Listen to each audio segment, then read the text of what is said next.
negative ka sheegaysaa Somaliland ma gobolkii aan adduunka u jeclaa gobol ma dhahday waa baxay gobol ma dhihin dhiiqo igaliye kan gobol ma baxay ooyoy waa ii dhabaatay haye way igu soo galininahe ma jamhuuriyaddii aan jeclaa hooyoy laakiin ma caadi waa baxay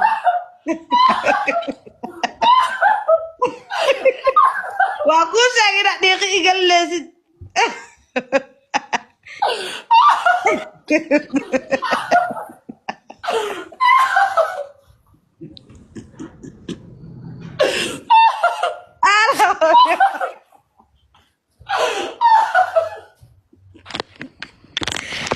الله ku qarib waa qarib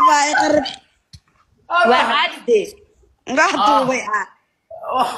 waxa hore duubtay iyo waa ogolahay ween naxday qoftaa way bacdaha dowladda Soomaaliya ka waday gobol isa fakti lama la darbi ay dhabi mu kunna naqeen gobol wareeri maamahan